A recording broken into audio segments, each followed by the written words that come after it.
Hello दोस्तों, आप सभी का स्वागत है आपके अपने यूट्यूब चैनल टॉपर्स नोटबुक पर। आई होप कि आप सभी अच्छे होंगे। तो आज हम स्टार्ट कर रहे हैं बायोलॉजी की क्लास नंबर 8 या फिर आप पार्ट 8 बोल सकते हैं। तो आज की वीडियो में हम कवर करेंगे टॉप 50 क्वेश्चन जो कि आपके स्केलर रिटन एग्जाम के लिए मोस्ट इंपॉर्टेंट रहने वाले हैं। और पूरा सिलेबस जो कि है आपका क्लास 10th के अकॉर्डिंग ही है। और आप लोग की क्लासेस रेगुलर चल रही हैं, जिसमें हम आपके फिजिक्स के important question, biology, chemistry, environment plus maths daily classes आप लोग की चल रही हैं। तो जिन बच्चों ने अभी तक चैनल को सब्सक्राइब नहीं किया, जल्दी से सब्सक्राइब वाला बटन जरूर प्रेस कर दीजिएगा, ताकि जो भी लेटेस्ट वीडियो आती है उसका नोटिफिकेशन आपके पास तुरंत पहुंच जाए। तो करते हैं पहला प्रश्न, पार्ट नंबर 8 बायोलॉजी का। सर्वग्राही कौन से रुधिर वर्ग का होता है? ऑप्शन आपके सामने है ए, बी, ए बी या फिर ओ। बात करें सही आंसर की, सही आंसर हो जाएगा option number C, A B, सर्वग्राही। अगला प्रश्न है, निम्नलिखित में से किस एक जीव में पसलियों की संख्या सबसे अधिक 24 है? यानी कौन सा वो जीव है जिसमें पसलियों की संख्या 24 होती है? मगरमच्छ, मानव, मछली, सांप। तो सही आंसर हो जाएगा इसमें ऑप्शन नंबर बी, मनुष्य। अगला है, आयोडीन युक्त हार्मोन कौन सा है? एड्रेनलिन, इंसुलिन, थायरोक्सिन या फिर इनमें से कोई नहीं। सही आंसर हो जाएगा इसमें ऑप्शन नंबर सी, थायरोक्सिन। अगला प्रश्न है, मानव शरीर में पृष्ठ कौन सी संरचना में संलग्न होता है? क्षुद्रांश, वृहदांत, आमाशय या फिर पित्ताशय। सही आंसर हो जाएगा इसमें ऑप्शन नंबर बी, वृदांत।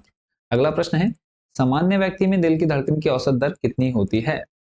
82, 92, 72, 90। सही आंसर हो जाएगा इसका ऑप्शन नंबर सी, 72।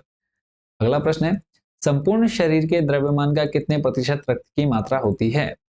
8%, 7%, 11 या फिर 13। सही आंसर हो जाएगा इसमें ऑप्शन नंबर बी, 7%। अगला प्रश्न है, रक्त जमने में किस तत्व की मुख्य भूमिका होती है?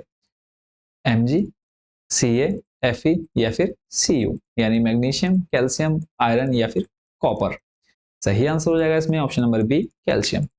अगला है, यदि किसी व्यक्ति की रुधिर वाहिकाओं की त्रिज्या कम हो जाए तो उसका रक्तदाब क्या होगा? बढ़ेगा, घटेगा, उतना ही रहेगा या फिर पुरुषों में बढ़ेगा, महिलाओं में घटेगा?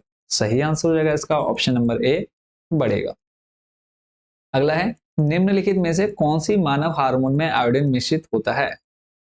कौन सा हार्मोन है जो कि आयोडीन मिश्रित होता है? ऑक्सीटोसिन, थायरोक्सिन, प्रोजेस्टेरोन या फिर इनमें से कोई नहीं। सही आंसर हो जाएगा ऑप्शन नंबर बी, थायरोक्सिन। अगला है, निषेचित अंडाणु के इम्प्लांटेशन के लिए गर्भाशय कौन सा हार्मोन तैयार करता है? ऑक्सीटोसिन, प्रोलैक्टिन, एस्ट्रोजन या फिर इनमें से कोई नहीं। सही आंसर हो जाएगा ऑप्शन नंबर सी, एस्ट्रोजन। अगला प्रश्न है, मनुष्य के शरीर में पेशियों की कुल कितनी संख्या होती है? 600, 630, 639 या फिर 653। सही आंसर हो जाएगा इसमें ऑप्शन नंबर सी, 639। अगला प्रश्न है, मनुष्य में मेरुदंड से कितनी जोड़ी तंत्रिका निकलती है? ऑप्शन आपके सामने है 12, 13, 31 और 35। तो सही आंसर हो जाएगा इसमें ऑप्शन नंबर सी, 31। अगला प्रश्न है, प्रतिवर्ती क्रियाओं का नियंत्रण केंद्र कहां पर है? ऑप्शन आपके सामने है अनुमस्तिष्क, कशेरुक रज्जु, तंत्रिका कोशिका, प्रमस्तिष्क। तो सही आंसर हो जाएगा इसमें ऑप्शन नंबर बी, कशेरुक रज्जु में। अगला है, संसार का सबसे बड़ा परितंत्र कौन सा है? घास स्थल, सागर, वन या फिर इनमें से कोई नहीं। सही आंसर हो जाएगा इसमें ऑप्शन नंबर बी, सागर। अगला प्रश्न है, वायु एवं जल की क्रिया द्वारा भूमि का हटाव कहलाता है? अपर्दन, लवण भवन, कैल्सी भवन, जीवाश्म भवन। तो सही आंसर हो जाएगा इसमें ऑप्शन नंबर ए, अपर्दन। अगला प्रश्न है, हाइड्रोफाइट कहते हैं एक जलीय पौधे को, एक सामूहिक जानवर को, एक पौधीय रोग को या फिर इनमें से कोई नहीं। सही आंसर हो जाएगा इसमें ऑप्शन नंबर ए, एक जलीय पौधे को। अगला प्रश्न है, निम्नलिखित में से कौन सा पौधा मरुद्भिद है? अमरबेल, नीम, करील, सरसों। तो सही आंसर हो जाएगा उसमें ऑप्शन नंबर सी, करील। अगला है, पर्यावरण के अजैव अवयव का उदाहरण कौन सा है? वनस्पति, जानवर, वायु या फिर ये सभी। सही आंसर हो जाएगा इसमें ऑप्शन नंबर सी, वायु।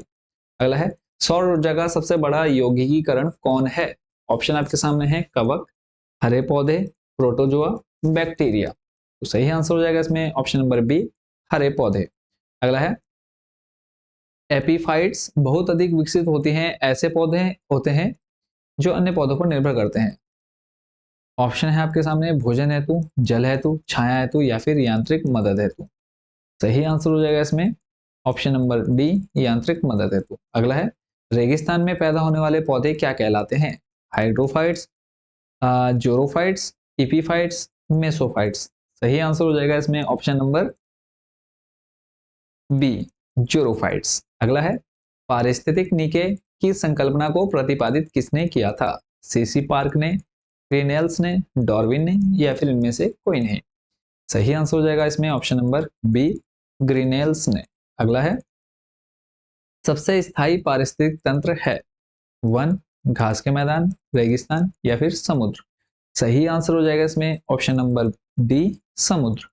अगला है निम्न में से कौन सा कृषि कार्य पर्यावरणीय दृष्टि से उपयुक्त है? कार्बनिक कृषि, किस्मों का उत्पादन, स्थानांतरित कृषि, इनमें से कोई नहीं। तो सही आंसर हो जाएगा इसमें ऑप्शन नंबर ए, कार्बनिक कृषि। अगला है धूल प्रदूषण रोकने के लिए उपयुक्त वृक्ष कौन सा है? सीता अशोक, नीम, पॉपुलर, महुआ। सही आंसर हो जाएगा इसमें ऑप्शन नंबर बी, नीम। अगला प्रश्न है वायुमंडल में उपस्थित ओजोन परत अवशोषित करती है आर्कटिक महासागर के ऊपर, अलास्का के ऊपर, अंटार्कटिका के ऊपर या फिर इनमें से कोई नहीं। सही आंसर हो जाएगा इसमें ऑप्शन नंबर सी, अंटार्कटिका के ऊपर। अगला है वैश्विक तापन के फलस्वरूप हो सकता है समुद्र तल में वृद्धि, तट रेखा में परिवर्तन, फसल के स्वरूप में परिवर्तन, इनमें से कोई नहीं। सही आंसर हो जाएगा इसमें ऑप्शन नंबर बी, तट रेखा में परिवर्तन। अगला प्रश्न है मानव जनित पर्यावरण प्रदूषण कहलाते हैं पीड़ाहारी, प्रतिजैविक, परजैविक, इनमें से कोई नहीं। सही आंसर हो जाएगा इसमें ऑप्शन नंबर सी, पर जैविक। अगला प्रश्न है ऊर्जा के किस रूप में प्रदूषण की समस्या नहीं होती है? कोयला, पेट्रोल, परमाणु या फिर सौर। सही आंसर हो जाएगा इसमें ऑप्शन नंबर डी, सौर यानी सूर्य। अगला प्रश्न है निम्नलिखित में से कौन अधिकतम ध्वनि प्रदूषण का कारण है? जेट उड़ान, पॉप संगीत, निर्वाचन सभाएं या फिर इनमें से कोई नहीं। सही आंसर हो जाएगा इसमें ऑप्शन नंबर ए, जेट उड़ान। अगला है मानव त्वचा का अध्ययन करने वाले विज्ञान की शाखा क्या कहलाती है? डर्मेटोलॉजी, बायोकेमिस्ट्री, फिजियोलॉजी या फिर एनाटॉमी। सही आंसर हो जाएगा इसमें ऑप्शन नंबर ए, डर्मेटोलॉजी। अगला है अस्थियों का अध्ययन विज्ञान की किस शाखा के अंतर्गत किया जाता है? ओरोलॉजी, सेरेमोलॉजी, ऑस्टियोलॉजी या फिर इनमें से कोई नहीं। सही आंसर हो जाएगा इसमें ऑप्शन नंबर सी, ऑस्टियोलॉजी। अगला प्रश्न है जीवों के संक्रमण के विरुद्ध प्रतिरोध का अध्ययन किया जाता है इम्यूनोलॉजी में, हीमोलॉजी में, पैथोलॉजी में या फिर इनमें से कोई नहीं। सही आंसर हो जाएगा इसमें ऑप्शन नंबर ए, इम्यूनोलॉजी में। अगला है रक्त में एंटीबॉडी एवं एंटीजन के अध्ययन को क्या कहते हैं? Biology, histology, gynaecology, serology. सही आंसर हो जाएगा ऑप्शन नंबर डी, सीरोलॉजी। अगला है मछलियों से संबंधित अध्ययन क्या कहलाता है? लेपिडेटे रियोलॉजी, सिक्रोटोलॉजी, इक्यूथोलॉजी या फिर इनमें से कोई नहीं। सही आंसर हो जाएगा इसमें ऑप्शन नंबर सी, इक्थियोलॉजी। अगला है वंशागति के नियमों के अध्ययन को क्या कहते हैं? वर्गीकरण विज्ञान, पारिस्थितिकी, कोशिका विज्ञान, अनुवांशिकी। सही आंसर हो जाएगा इसमें ऑप्शन नंबर डी, अनुवांशिकी। अगला है मनुष्य के वातावरण को सुधारने से नस्ल सुधारना सुधारना कहलाता है। ऑप्शन आपके सामने है यूथेनिक्स, जीवाश्म विज्ञान, यूजेनिक्स या फिर इनमें से कोई नहीं। सही आंसर हो जाएगा ऑप्शन नंबर ए, यूथेनिक्स। अगला प्रश्न है कैंसर संबंधी रोगों का अध्ययन क्या कहलाता है? Oncology, organology, serology, neurology. सही आंसर हो जाएगा इसमें ऑप्शन नंबर ए, ऑन्कोलॉजी। अगला है जेनेटिक्स में किसका अध्ययन किया जाता है? कोशिका का, मांसपेशियों का, निद्रा का या फिर आनुवंशिकता एवं गुणसूत्र का। सही आंसर हो जाएगा इसमें ऑप्शन नंबर डी, आनुवंशिकता एवं गुणसूत्र का। अगला प्रश्न है पारिस्थितिक विज्ञान इकोलॉजी का किससे संबंध है? कोशिका संरचना, शरीर संरचना और वातावरण, तंतु या फिर चिड़िया।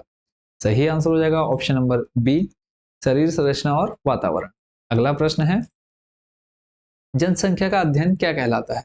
जियोग्राफी, कार्टोग्राफी, डेमोग्राफी या फिर इनमें से कोई नहीं। सही आंसर हो जाएगा इसमें ऑप्शन नंबर सी, डेमोग्राफी। अगला प्रश्न है, रेबीज के टीके की खोज किसने की थी? Jenner, Darwin, Lister, Pasteur. सही आंसर हो जाएगा इसमें ऑप्शन नंबर डी, पास्चर। अगला प्रश्न है, आधुनिक एंटीसेप्टिक सर्जरी का जनक कौन है?